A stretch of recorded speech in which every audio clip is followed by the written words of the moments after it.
What's going on, everybody? We're reviewing Scary Stories to Tell in the Dark this week, based on the 1980s and 1990s children's horror book series from Alvin Schwartz. Andre Overdahl is directing, and the thing that's getting people really excited, Guillermo del Toro is attached. He helped develop the story and produce the movie. I, for the most part, enjoyed Scary Stories to Tell in the Dark. They don't rely too heavily on the classic horror tropes that people are sick and tired of. The monsters look pretty good, but this movie is geared to a younger audience, that's for sure. And at times it feels like right when it's about to hit something and go the extra mile to blow you away, it just falls a little short. It feels like at times it's a bit too safe.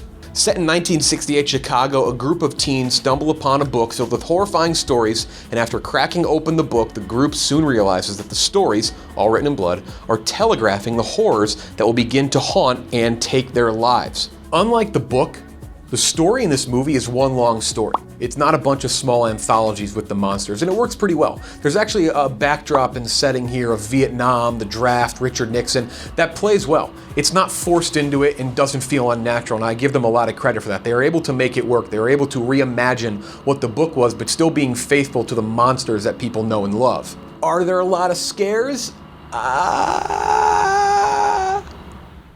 No. I don't think so. I'll stress again, this movie is definitely geared towards a younger audience.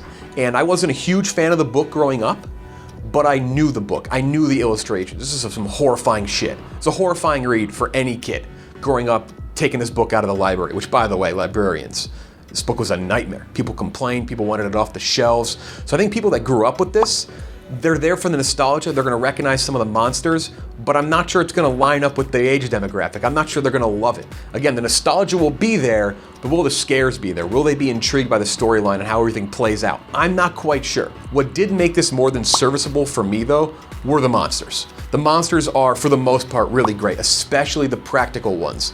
Harold the Scarecrow, very iconic children's horror book illustration. He looks great.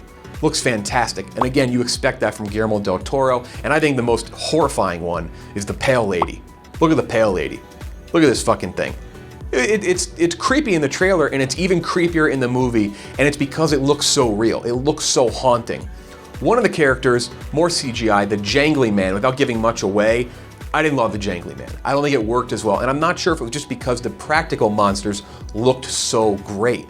In terms of acting and script, I think everything was fine. Actually, I would go beyond fine. I think the young actors did a pretty damn good job in this movie, but it all comes down to how well you connect with the horror, with how they lay the horror out there. All in all, this is a very solid attempt at a PG-13 kids horror movie, which is not to say that people of all ages can't enjoy it, because I did have a good time with it, but I thought it could go a little further. I thought it could pack a little more punch despite its rating, and things land in this movie. Like I said, the monsters are great, and I didn't even get to mention the set pieces, which are fantastic as well. The look is there, but it just feels a bit too tame. It lands, but it lands too soft, and my final score of Scary Stories to Tell in the Dark is a 75 out of 100. In terms of 2019 horror-based movies, I have Scary Stories to Tell in the Dark just behind Midsommar and Us at number 3, and ahead of Child's Play and Pet Sematary. Overall movie rankings for 2019, its 75 out of 100 rating places it behind Hobbs and Shaw and Godzilla, King of the Monsters, and ahead of Aladdin and The Upside. Let us know how you feel about the movie in the comments section below, and don't forget you can click the links in the description to rate Scary Stories to Tell in the Dark and all 2019 movies on a scale of 0 to 100 for our ratings database. Please like the video, that'd be a big help to us, and subscribe to the channel. Thanks for watching, and until next time, enjoy the movie.